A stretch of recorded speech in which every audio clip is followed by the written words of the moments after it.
গাণিতিক পদার্থবিজ্ঞানের আরো একটা গুরুত্বপূর্ণ টপিক এর নাম হলো কচির সমাকলন সূত্র। এর আগে আমরা কচি সমাকলন উপপাদ্যের বিবৃতি এবং প্রতিষ্ঠা দেখেছিলাম এবং আজকে কচি সমাকলন সূত্রের বিবৃতি এবং প্রতিপাদন দেখব। আচ্ছা, তাহলে বিবৃতি কিভাবে করবেন? যদি এফ অফ জেড একটি আবদ্ধ বক্ররেখা সি এর উপরে এবং অভ্যন্তরে বিশ্লেষিক হয়। আচ্ছা, ব্যাপারটা হলো এরকম যে আপনি একটা আবদ্ধ বক্ররেখা এরকম একটা সি কল্পনা করে নিচ্ছেন। ধরুন এইরকম যে এরকম একটা আবদ্ধ বক্ররেখা সি। এফ অফ জেড একটা জটিল ফাংশন। এফ অফ জেড একটা জটিল ফাংশন। এই ফাংশনটা আপনার এসি এর ভেতরে এবং উপর দিয়ে বিশ্লেষিক বলতে হলো অন্তরীকরণ যোগ্য। আপনি এর ভিতরে অন্তরীকরণ করতে পারবেন। সেক্ষেত্রে আপনার এর ভিতরে একটা এ বিন্দু কল্পনা করেন, একটা বিন্দু, এটার নাম এ। সি এর ভেতরে একটি বিন্দু এ এর জন্য, তাহলে এই যে একটা বিন্দু নিতেছেন না, যে কোনো একটা বিন্দু নেবেন, সেইটা নিয়ে এই জেড এর স্থানে বা জেড এর মান হিসেবে ইনপুট দিবেন। সেই মানটা কিরকম হবে? সেই মানটা হবে এইরকম, অর্থাৎ এফ অফ এ সমান সমান 1/2 pi iota F Z divided by Z minus A কে আপনার জেড এর সাপেক্ষে এই সি বরাবর সমাকলন করতে হবে। করলেই আপনি এফ অফ এ এর মান পাবেন। আচ্ছা, এটা তো গেল বিবৃতি। এখন আপনি প্রতিপাদন করবেন কিভাবে? তো একে কেন্দ্র করে সি এর ভেতরে আর ব্যাসার্ধের একটি বৃত্ত বিবেচনা করতে হবে। মানে এই এ, এটাকে আপনি কেন্দ্র ধরে নেন, কেন্দ্র ধরে একটা বৃত্ত অঙ্কন করেন এইরকম। আচ্ছা, তো এই বৃত্তের ব্যাসার্ধ কি হবে? ব্যাসার্ধ হবে হলো আর। এখন আর একটা, যে মনে করি পরিধির উপরস্থ বা পরিধির উপরে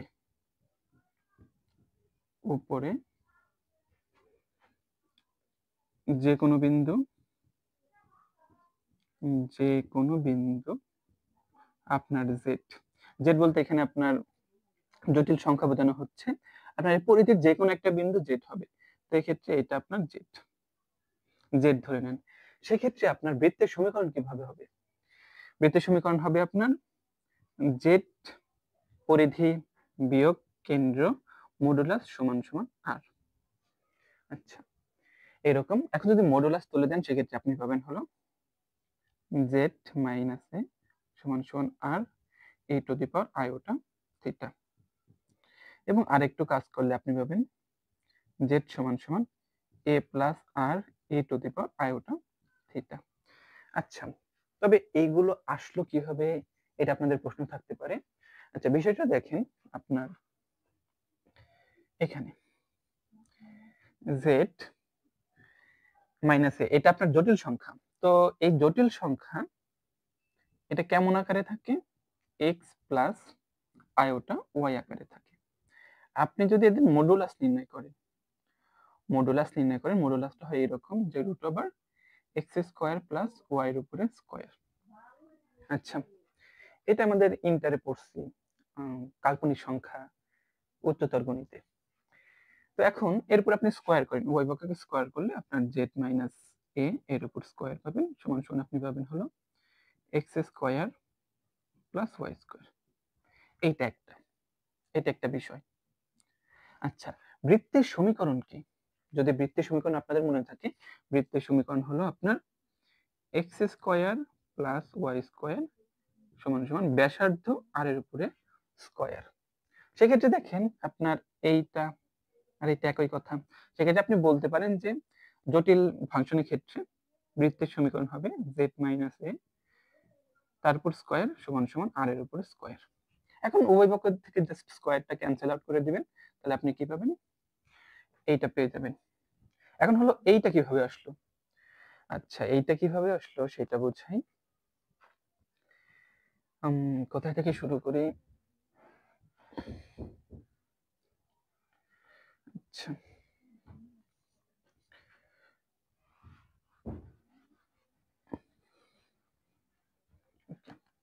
আচ্ছা, এখন দেখেন দেখুন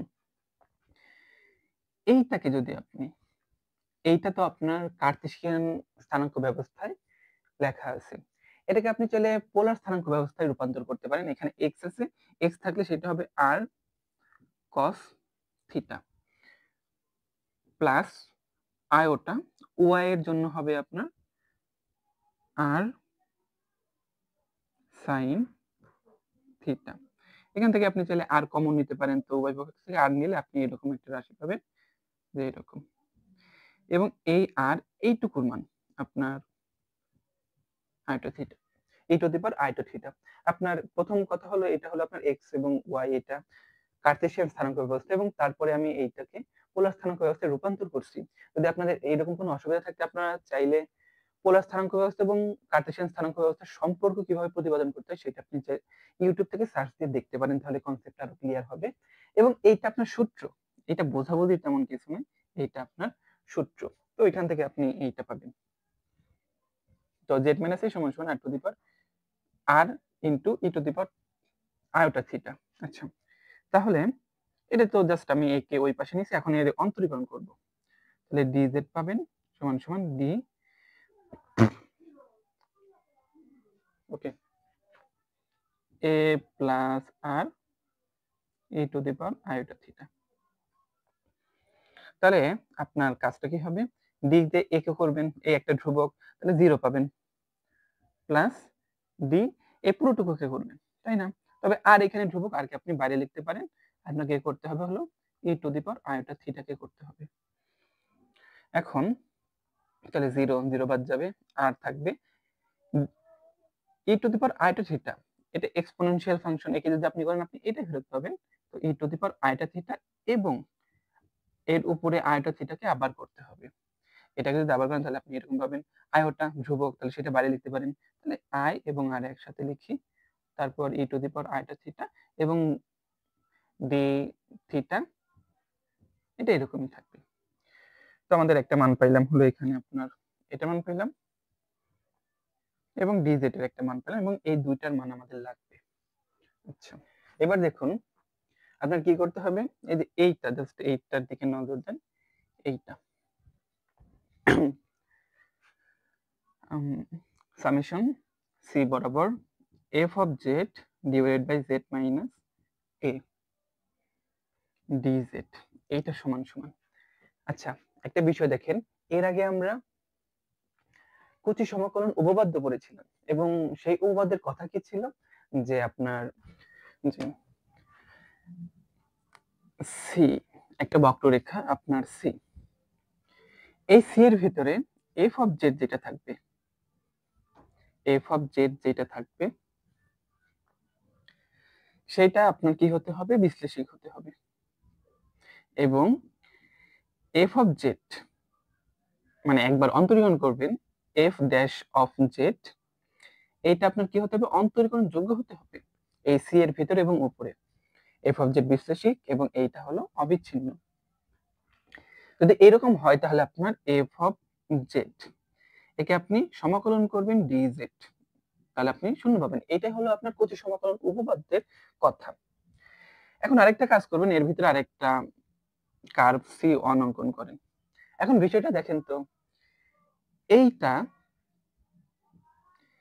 এর ভিতরে আপনার বিশ্লেষিক, যেমনটা এটা ক্ষেত্রে হয়েছিল, মানে সি এর ভিতরে বিশ্লেষিক, এইটাও তো সি এর ভিতরেই আছে, সি ওয়ানটা সি এর ভিতরে, তার মানে এই শর্তটা আপনার সি ওয়ান এর জন্য প্রযোজ্য।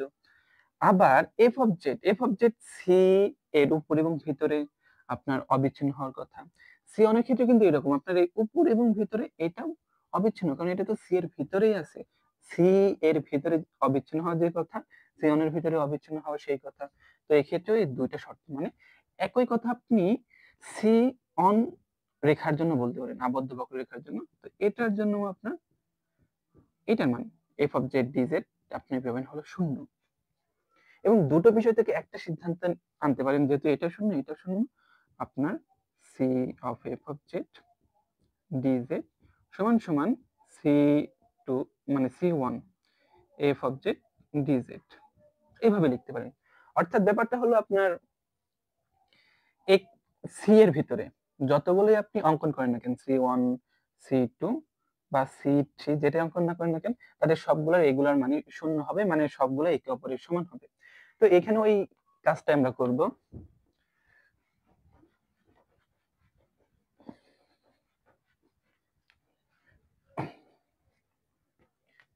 আচ্ছা, তো এ কে কেন্দ্র করে সি এর ভিতরে আর ব্যাসার্ধের একটা বৃত্ত অঙ্কন করছিলাম এবং ওটার নাম দিতে ভুলে গেছি। ওটা ধরেন আমাদের নাম দিলাম, এটা C1 নাম দিলাম। তো এটা যখন এটা লিখছিলাম তখন এটা লিখে নেবেন একটু, যে একটি আর ব্যাসার্ধের বৃত্ত C1 কল্পনা করি বা বিবেচনা করি, কল্পনা করি। আচ্ছা, তো যেহেতু এই যে এইরকম পদ্ধতি এখন এখানে অ্যাপ্লাই করলে আপনার এইটা পাবেন C1 f of z z minus a dz। আচ্ছা, এখন আপনাদের আরো একটা প্রশ্ন থাকতে পারে যে তখন তো এরকম ছিল তাই না, C F of Z D Z সমান সমান C1 F of Z DZ, এই দুটো সমান হলো। তো এখানে তো আমার অতিরিক্ত এটা পাইতেছেন তাই না। তো বিষয়টা এরকম না, বিষয়টা হলো আপনার এখানে যে কোনো কিছুই থাকুক না কেন, এখানে যে কোনো কিছু থাকুক না কেন সেইটা জন্য আপনার এটা প্রযোজ্য। এখানে এফ অফ জেড আর এফ অফ জেড এক না, এই পুরোটাই এখানে যে এটা দেখতেছেন এইটা আর এইটা একই, মানে আপনি যে কোনো ফাংশন ব্যবহার করতে পারেন, সহজ কথা এইটুকুই।